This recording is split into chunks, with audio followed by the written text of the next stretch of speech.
Didatengin sosok kayak ini Mang setengahnya ular, setengahnya manusia.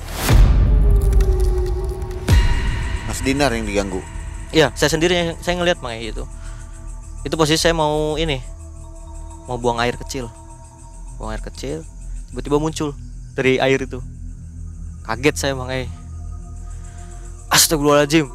Ganggu, suara rame pasar. Di laut masa ada pasar Mang Kan nggak ada Mang Tengah laut suara rame di situ. Transaksi gitu. Kok kayak ada yang aneh kata saya. Kenapa cuma 2 kata saya itu. Ini kok tiba-tiba jadi 3. Itu tinggi si sosoknya. Percis kayak knalpot Mang Seperti apa? Kalau di kapal itu kan knalpot kita tinggi-tinggi Mang kayak tiang listrik. Oh, seperti cerobong. Cerobong. Ya. Menyerupai seperti itu. Itu pas dicek wujudnya kita kayak manusia. Ada bajunya. Ada bajunya, pas ditepuk itu matanya putih semua Mang.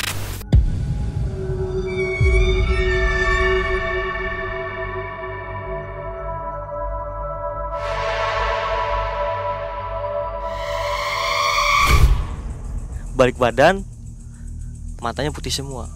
Astagfirullahaladzim. Siapa ini?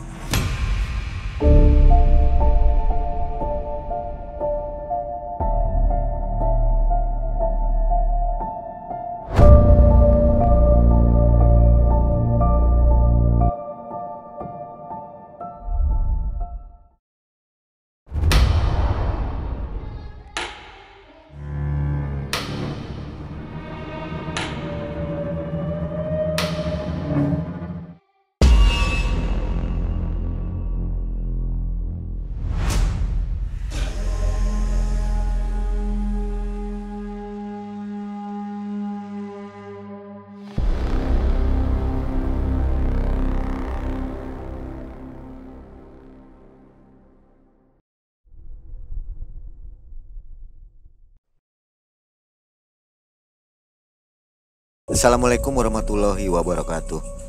Selamat malam Sobat MM. Apa kabar Anda? Mudah-mudahan semua dalam keadaan sehat walafiat. Hari ini Mang Ei dan tim kembali berada di sebuah daerah, sebuah hutan kecil ya.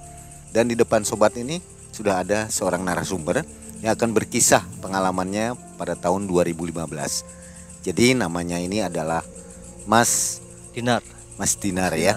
Mas Dinar akan berkisah kepada kita semua pada waktu pengalamannya melaut, menjadi seorang pelaut tapi di kapal ikan. Kapal ikan ya. Kapal penangkap ikan.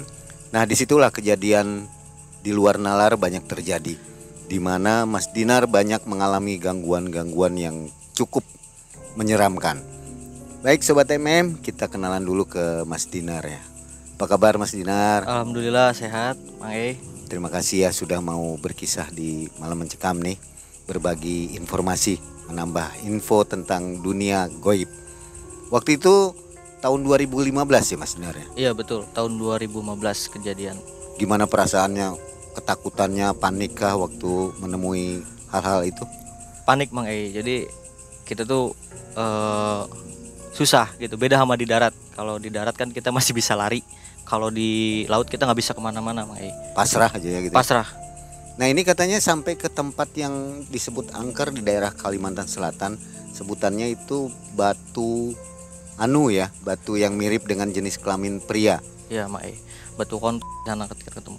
Oh iya batu itu ya, ya. Saya nggak berani nyebutnya itu. Baik, sebelum mulai kita akan berikan kenang-kenangan kepada Mas Dinar. Ini dari Malam Mencekam ya. Ya, siap. Nanti dipakai oleh Mas Dinar. Baik, Mang Dan jangan dijual ya. Baik, Mang siap. Ini tanda bahwa Mas Dinar sudah berkisah di Malam Mencekam.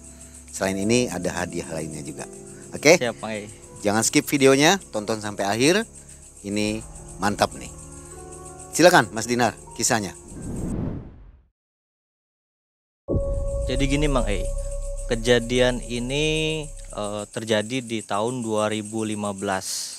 Nah, awalnya itu kan saya lulusan pelayaran, udah ada basic pelayaran, dengan inisiatif sendiri saya mau berlayar mandiri lah gitu, ingin berbaur dengan orang-orang yang baru gitu. Singkat cerita, di Pelabuhan Muara Baru di Jakarta itu kita standby di sana, kita prepare. Dari 40 orang itu ada salah satu ABK yang dilarang sama ibunya untuk melanjutkan pelayaran.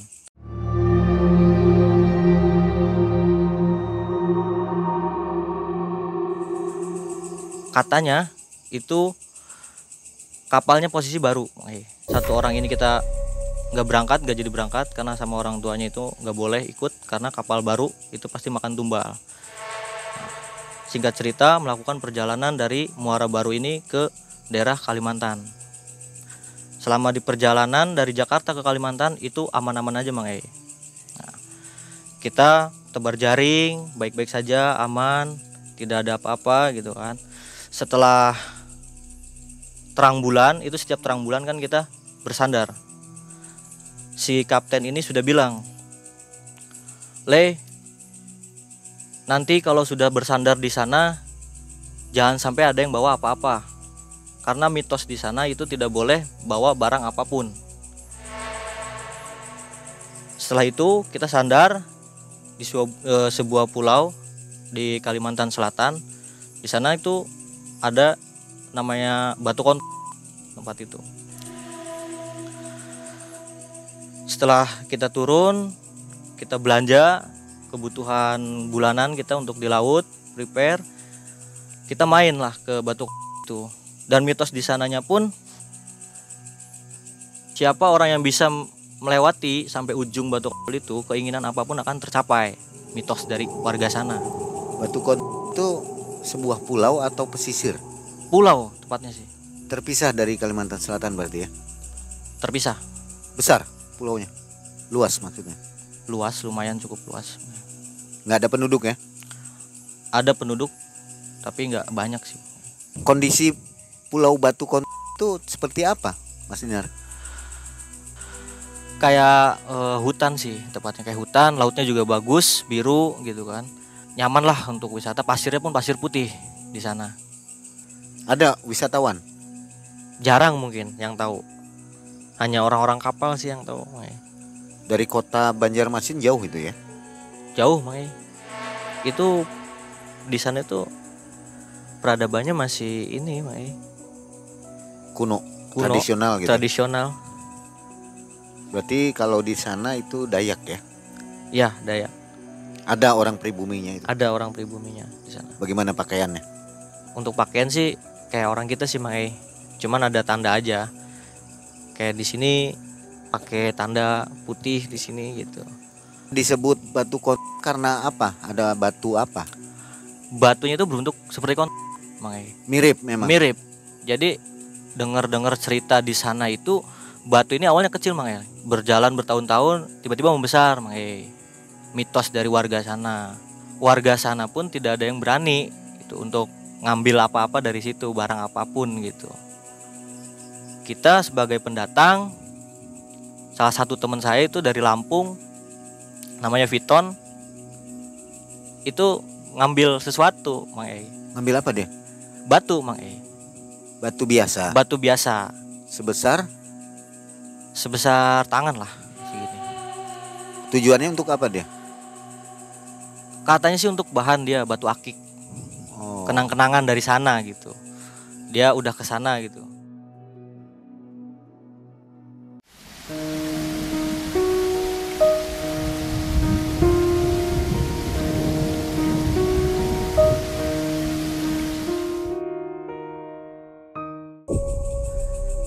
Dari situ kita prepare mulai perjalanan. Nah, di sini Mang Ei. Mulai kejadian-kejadian aneh Mang Ei. Singkat cerita, kita perjalanan untuk nebar jaring lagi Mang Ei. Kita jalan tuh menuju ke arah Pulau Bawean sih. Jadi kita step by step itu nebar jaring. Berjalan, nebar jaring, berjalan, nebar jaring gitu. Nah, mulai nebar jaring pertama setelah dari Pulau Kalimantan ini Mang Ei, itu kejadiannya tuh cukup aneh sih Mang Ei. ketika mau nebar jaring itu Mang Ei, kita kan siap-siap dulu ya Mang Ei. Nah, di situ ada salah satu orang namanya Atoy lah. Dia tuh bagian turun dari kapal untuk nentuin titik nebar jaring. Dari situ si Atoy ini turun Mang Ei. Turun untuk nebar jaring. Kapal posisi muter Mang Ei. Jemput titik yang tadi Mang Ei. Si Atoy ini bawa galah Mang Ei. Bawa galah, disambutlah sama teman saya. Ditarik tuh. Dari situ posisi kapal kan gelap Mang Ei. Ketika nebar jaring itu kita harus gelap. Gak boleh ada cahaya. Dari situ kita kan narik Mang Ei. Di buritan satu orang untuk narik pelampung. Di depan di haluan pun satu orang untuk narik pelampung. Sisanya itu di tengah untuk narik jaring. Nah, ketika narik pelampung itu, di belakang itu ada yang menyerupai sosok ABK gitu. Ketika kita lagi naik pelampung, itu posisi gelap. Si nahkoda ini bilang, "Itu yang di belakang siapa? Tarik pelampungnya, tarik." Gak ada yang jawab. Tapi di situ ada yang berdiri Mang Ei. Setelah itu wakil kepala mesin itu ngecek ke belakang. Ternyata nggak ada orang Mang Ei. Sampai di situ diabsen sama si kepala mesin. Disebutin nama-namanya satu-satu, ada semua Mang Ei. Yang tadi berdiri siapa? Itu sosoknya tinggi besar, keker lah. Itu dari sorot mata pun sedikit berbeda sebenarnya. Karena saya posisinya waktu itu ada di depan, di haluan. Saya narik pelampung juga di depan itu. Di belakang kan kok nggak narik-narik gitu. Jadi nggak seimbang Mang Ei si jaring ini. Setelah itu si sosok ini nggak ada Mang Ei, disamperin sama si kepala mesin ini. Aduh, dari situ kita dipecah lagi untuk ada yang narik di belakang. Biar cepet naik Mang Ei. Kita singkat cerita itu beres lah nebar jaring pertama Mang Ei. Perjalanan kedua kita tebar jaring lagi Mang Ei. Suasana hujan, ombak juga besar, terombang-ambing lah kita di situ. Si Atoy ini turun lagi Mang Ei. Turun lagi untuk nebar jaring. Kita ngelingkar lagi jemput si Atoy ini. Dari situ si Atoy ini aman. Yang di depan itu belum ada yang narik Mang Ei. Dari depan itu udah ada orang Mang Ei. Yang saya anehnya itu orang diem aja gitu, nggak narik nggak apa gitu si pelampung. Saya yang tadinya di tengah tiba-tiba disuruhlah nyamper yang di depan itu. Si kapten ini bilang, "Nar, itu yang di depan sana,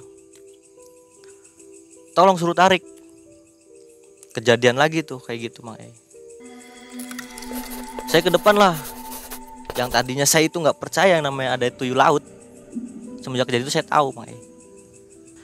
Itu saya ketika nyamperin Mang Ei, kira itu saya temen itu kan. Diem aja, "Hei, tarik. Ayo tarik bareng pelampungnya." Ternyata pas dipegang itu, dia dipegang ininya Mang Ei.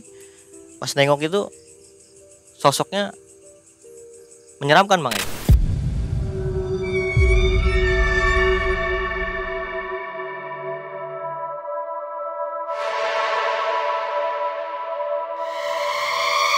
Matanya merah, kuping juga panjang, hitam badannya.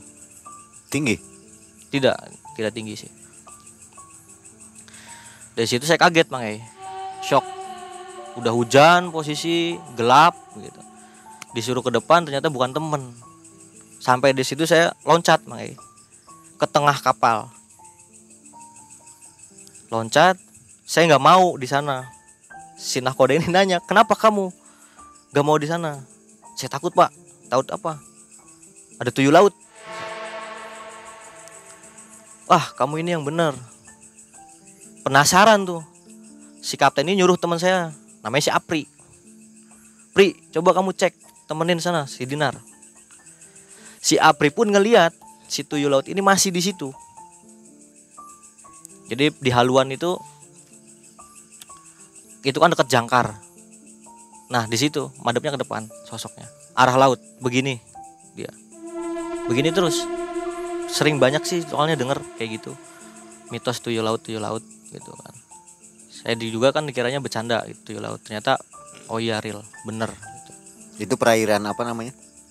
Mau ke arah Bawean, Pulau Bawean itu. Dekat Batu Kondol. Iya, masih dekat lah dengan Batu Kondol situ.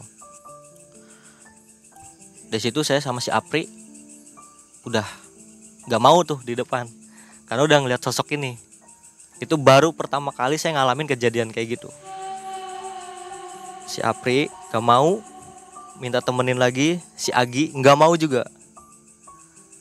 Sampai akhirnya itu yang narik pelampung itu ramean, 3 orang. Selesai kita cerita sama temen gitu, semalam itu bener ya kejadian kayak gini gitu kan. Si Apri juga ngeliat.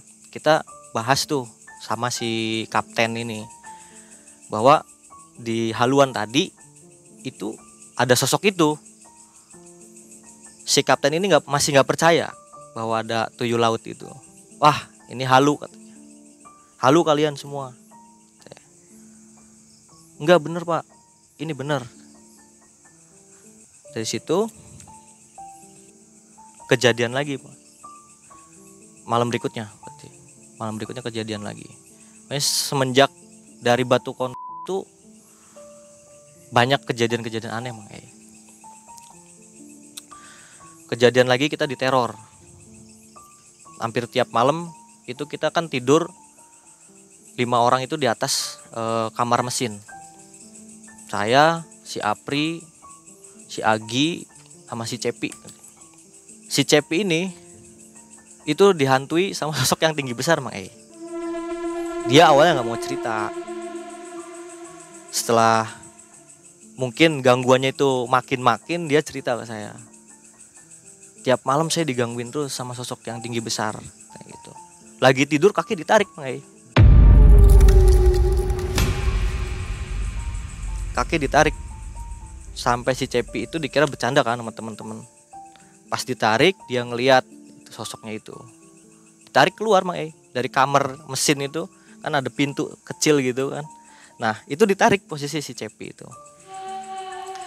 Ditarik. Bangunlah kita kan ngecek. Ternyata gak ada orang Mai.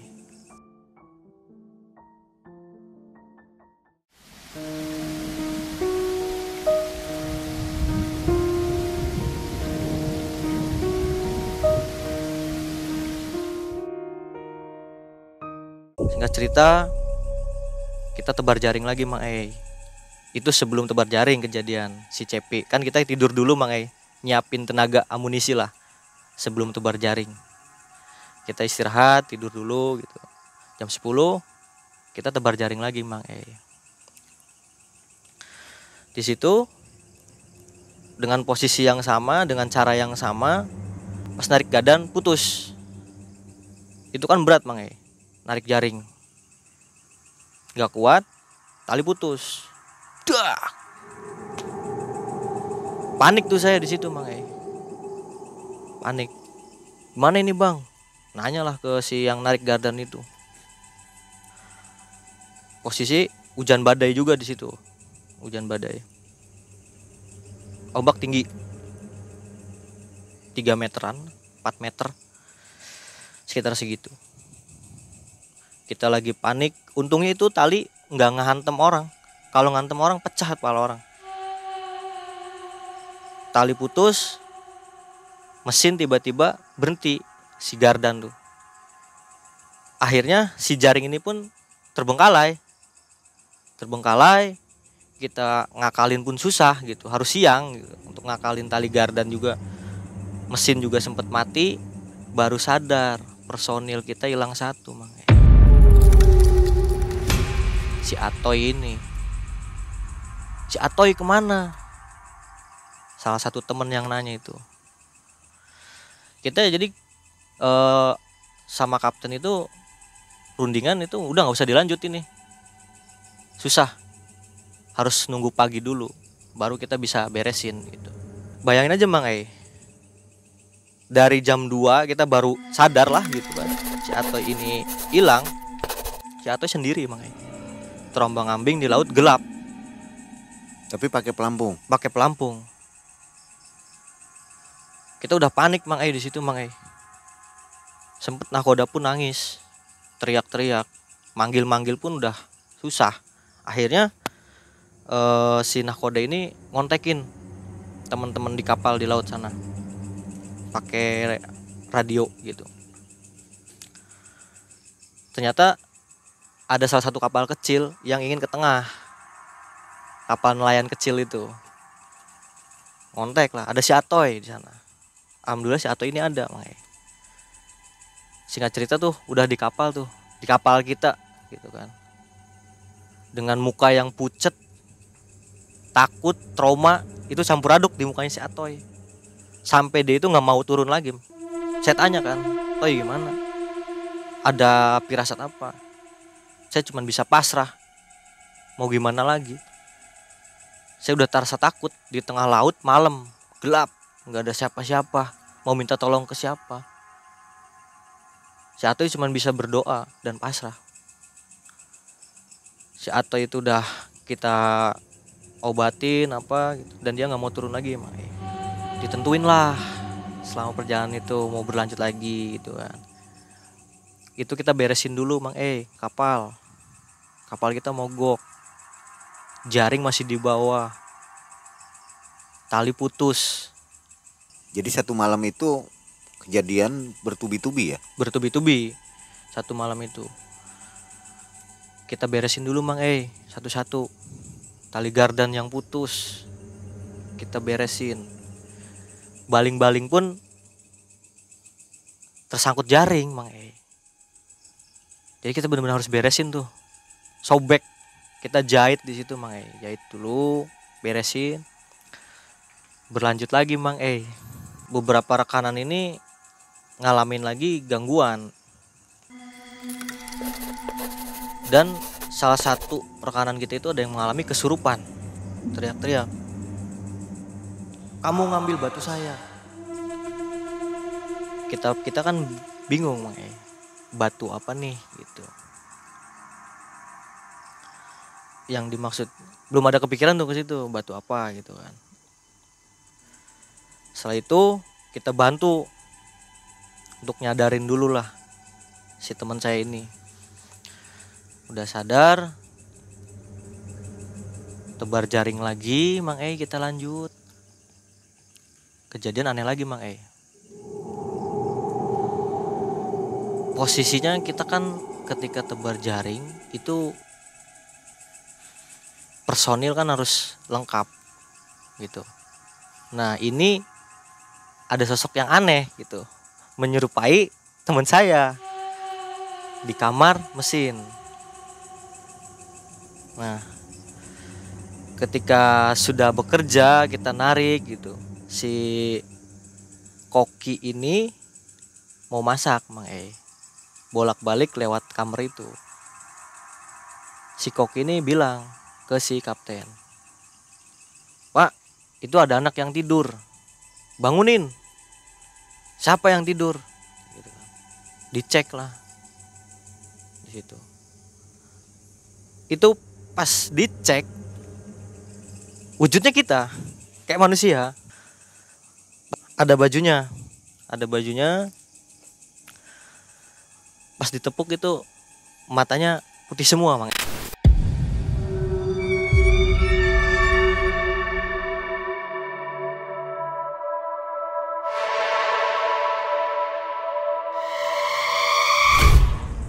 Balik badan, matanya putih semua. Si koki ini pun kaget Mang Astagfirullahaladzim, siapa ini? Dia dengan perasaan yang takut gitu cerita lah, bukan orang. Sempat kita berhenti dulu Mang di situ narik jaring, ngecek, mastiin ada semua personil lengkap. Nah yang tidur tadi siapa? Yang jadi pertanyaan itu Mang yang tidur siapa? Ternyata makhluk itu Mang. Dari situ si Koki ini kan cerita lah ke teman-teman yang lain. Ini kita udah ngalamin beberapa kejadian yang aneh, tuh kan. Nggak biasanya kayak gini. Saya pun berpikir gitu kan, kayak iya juga gitu. Kok yang tadinya aman-aman aja banyak kejadian hal mistis gitu. Sempat berpikir Mai. Nah saya sendiri pun itu pernah diganggu sosok kayak setan knalpot. Soalnya dia diam di knalpot Mai. Ada lagi nih setan Ada knalpot. lagi. Itu saya itu posisi lagi ngopi sendiri di haluan dekat jangkar itu. Saya ngopi, kok kayak ada yang aneh kata saya. Knalpot cuma 2 kata saya itu. Ini kok tiba-tiba jadi 3. Itu tinggi si sosoknya, percis kayak knalpot Mang Seperti apa? Kalau di kapal itu kan knalpot kita tinggi-tinggi Mang kayak tiang listrik. Oh seperti cerobong. Ya. Ya. Menyerupai seperti itu. Itu dia itu saya ngeliat kan dari bawah gitu kok. Ini kok knalpot kok jadi 3 gitu. Lihat sampai atas ada matanya Mang merah. Tek, saya lagi ngopi, astagfirullahaladzim. Ini ngeliat kayak gini terus perasaan kata saya tuh. Aduh, aneh kata saya tuh. Si sosok ini ngasih batu Mang ke saya Mang tanda. Ngejatoin batu. Batu apa nih gitu. Merah, warna nyala di situ, batunya nyala. Batu apa nih kata saya tuh. Sempet terpintas, inget omongan dari almarhum kakek lah tuh. Pakai bahasa Sunda itu bilang, mun maneh nempo nanaon sok najero hatewe ngomong mun eta milik rezeki abdi geura candak moal ngaleungit gitu. Saya ingat itu Mang omongan dari almarhum kakek saya ucapin gitu kan. Mun eta milik rezeki abdi cicing didinya gitu. Tong ka mana-mana. Saya samperin Mang hilang, berarti bukan milik rezeki saya itu. Oh, ya udah enggak apa-apa. Cuman anehnya itu yang saya heran, si sosok makhluk ini yang tinggi yang menyerupai pipa knalpot itu dia ngasih batu. Maksudnya apa gitu. Saya mikir ke situ, tiba-tiba ngasih batu saya. Wah, ini udah kacau nih gitu saya. Udah enggak baik nih. Ngobrol lah saya sama teman. Bro, ini gimana ya, perasaan saya ngeliat ini tadi, ada apa nih gitu saya. Iya, akhir-akhir ini kita ngalamin kejadian aneh. Gimana kalau kita ngaji aja, anak-anak saya ajakin ngaji di kapal, sholat berjamaah. Kita ritual ngaji yasin, kita sholat aman Mang sehari 2 hari aman. Yang lebih parahnya lagi sih, itu ada yang teriak-teriak Mang minta tolong. Itu semua denger, tolong. Bangun semua, pada dengar semua tuh. Kita nyari senterin, nggak ada orang Mang Udah dari situ tuh, singkat cerita kan, kita langsung rundingan Mang musyawarah tuh sama si ABK, sama si kapten ini rundingan. Kita rundingan bahas dari kejadian pertama. Si ini ada yang nyerupain sosok di buritan gitu kan. Tuyul laut ada gitu. Kita simpulin semua. Nanya lah si kapten. Ini kayaknya ada yang bawa sesuatu nih dari pulau sebelumnya. Kapten udah curiga nih. Udah mulai curiga. Karena banyak banget hal-hal yang mengganggu perjalanan kita gitu. Tanyalah kapten satu-satu. Tolong jujur semua. Di sini siapa yang bawa barang? Gak ada yang ngaku makanya. Gak ada yang ngaku. Si kapten ini terus nekenin. Kalau misalkan terus-terusan kayak gini, kita gak akan dapat hasil. Jujur aja mending sekarang. Akhirnya si teman saya itu, si Viton lah ya, ngaku. Maaf Pak, saya bawa batu dari Batu Konto. Oh, ternyata kamu yang bawa. Di situ kan sempat terjadi cekcok. Sempatlah si Piton tuh dimarah-marahin. Kita pisahin lah gitu. Kenapa kamu kok tega bawa kayak gitu? Buat apa kamu? Katanya. Saya buat batu akik, buat kenang-kenangan dari sana.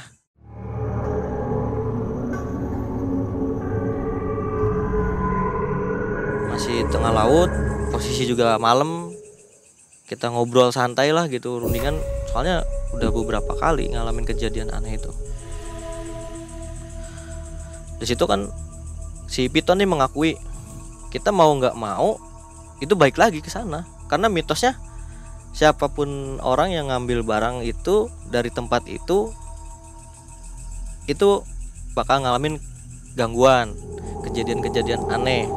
Dan itu pun hampir-hampir kehilangan salah satu awak kapal. Mau nggak mau kita balikin lagi Mang. Si Atoy tadi. Iya, si Atoy tadi. Mau nggak mau kan kita balikin lagi. Dengan perjalanan yang sudah jauh dari Pulau Kalimantan ini menuju ke Bawean kan cukup jauh Mang. Kita balik lagi Mang. Itu ditempuh berapa jam? Kurang lebih sih 2 hari 2 malam.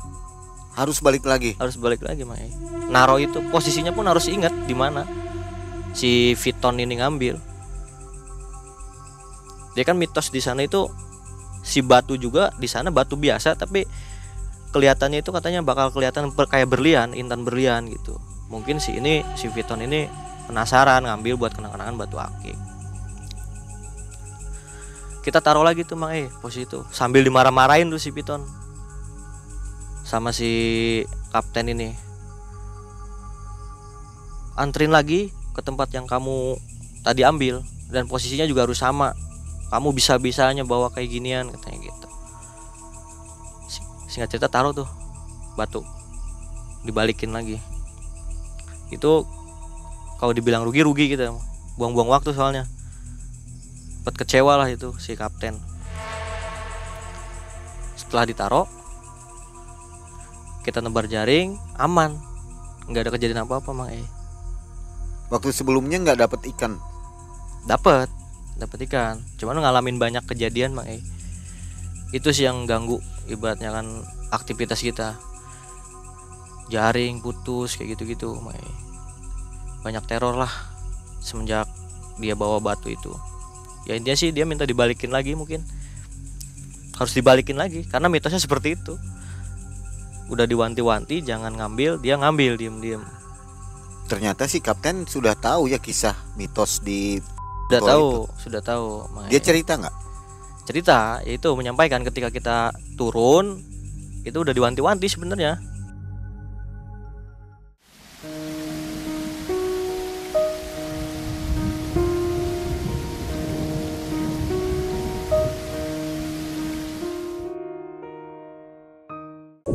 Sebelum lanjut kisah kedua, Mas Dinar, ini kan kita di pinggir hutan nih.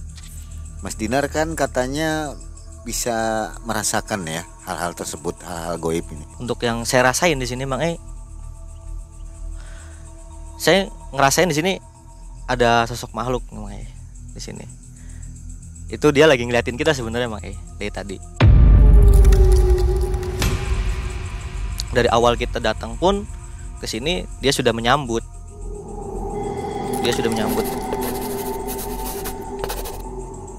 Sempet tadi beberapa menit saya komunikasi untuk silaturahmi lah. Ada silaturahmi. Ini auranya kenceng banget. Jadi kayak sebuah kerajaan sih. Oh, ada kerajaan di sini. Ya, saya lihat sih seperti itu Mang. Ini dari tadi di sini Mang ngeliatin terus. Banyak. Banyak Mang. Tapi nggak ini ya. Nggak ganggu sih, aman. Nggak berbenturan dengan Nggak kita. berbenturan. Hanya menyaksikan aja. Ya menyaksikan. Ya kalau orang sih kepo Mang. Ya. Pengen tahu apa sih, lagi ngapain sih? Ya. Sama lah, kita juga nggak ingin mengganggu ya. Iya Mang. Aman. Kita lanjut ke kisah yang kedua. Itu di mana tuh?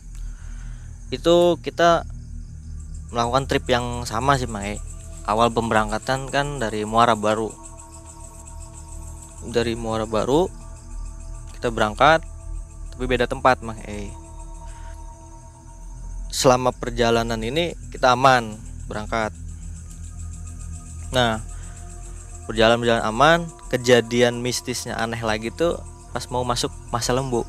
Masa Lembu. Ya. Itu terkenal banget Mang. Di dunia pelaut itu udah terkenal Masa Lembu. Emang auranya kenceng Mang. Di sana tuh saya ngerasain ada titik pusaran gitu. Segitiga bermudanya Indonesia, banyak yang bilang itu Mang. Di Masa Lembu itu. Nah, selama di Masa Lembu ini banyak kejadian Mang. Tempat Tampomas tenggelam itu ya. Iya. Itu gangguan yang saya dapetin tuh sosok cewek Mang. Jadi cocoknya ini apa ya, kayak dibilang kuntilanak, bukan kuntilanak sebenarnya Mang. Dia cantik Mang. Sosoknya cantik.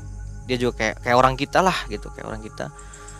Dia gangguin terus tiap malam kalau mau tidur. Itu kayak ngebelai rambut, ngelus-ngelus kaki. Itu di Masa Lembu aneh-aneh Mang. Sosok ini nih ternyata emang dari kapal Mang. Ikut di kapal. Itu ada tugu.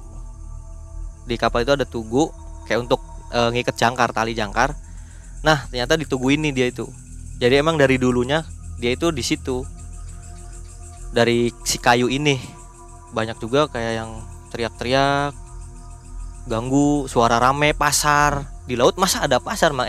Kan nggak ada Mang. Tengah laut suara rame di situ.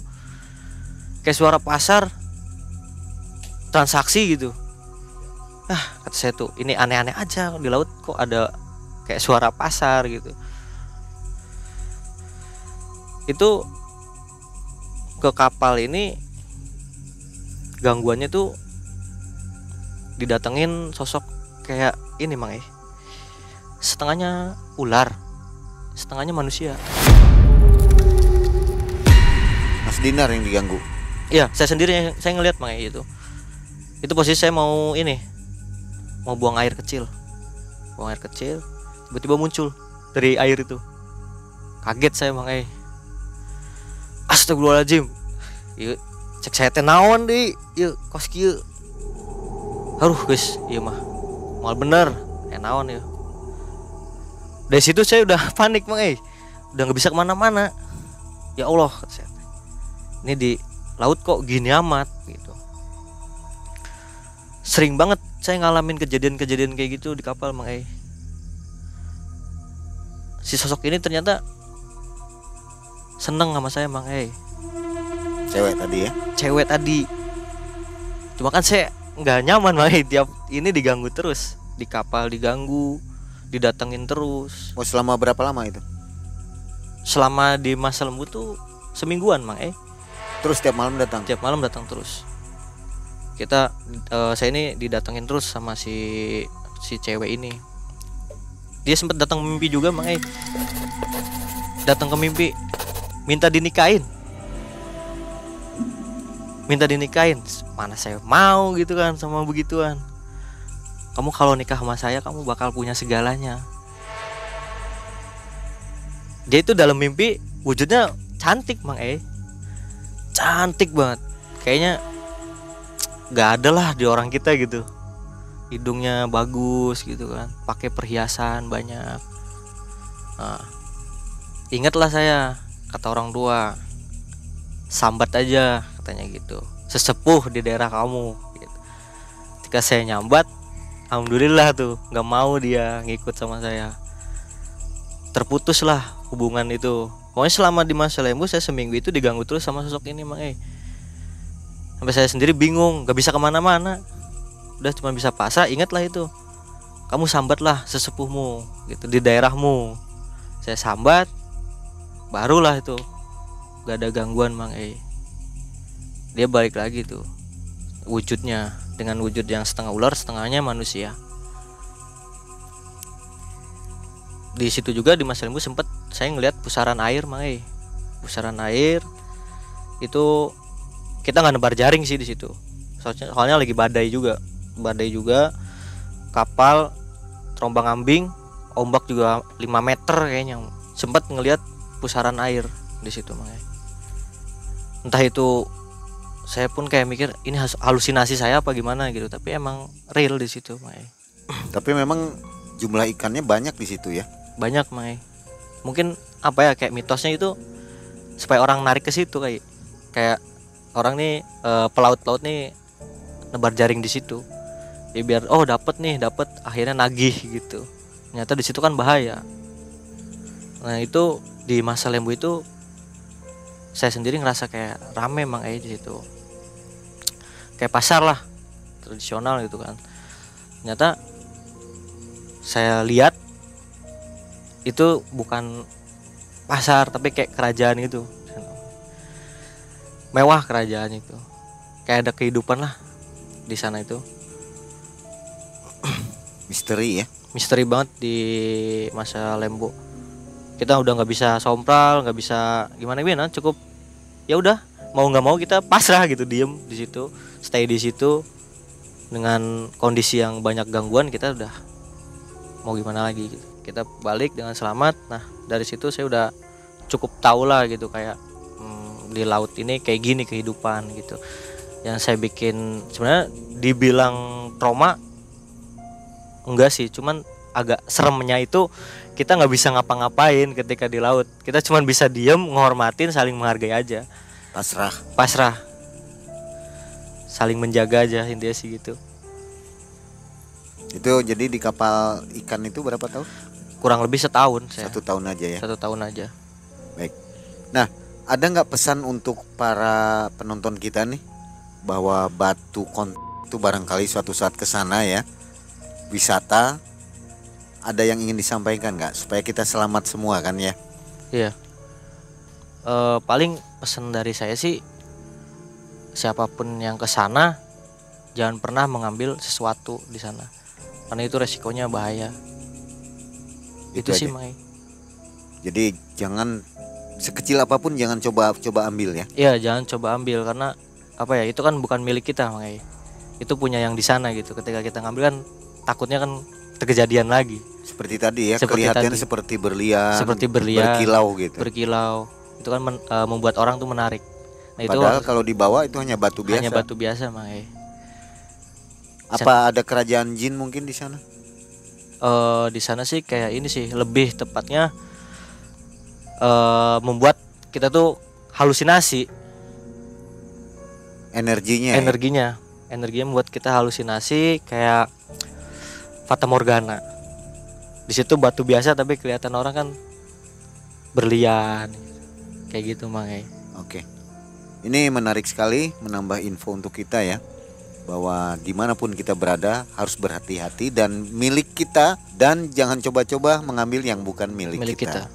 Itu intinya, dimanapun kita berada ya. Dimanapun kita berada. Apalagi ini di daerah yang asing, tidak kita kenal. Terima kasih Mas Dinar atas kisahnya. Ya Mang sama-sama. Ya, dari pinggir hutan di sebuah daerah, akhirnya kita undur diri. Terima kasih, sampai jumpa di video selanjutnya. Assalamualaikum warahmatullahi wabarakatuh. Waalaikumsalam warahmatullahi wabarakatuh.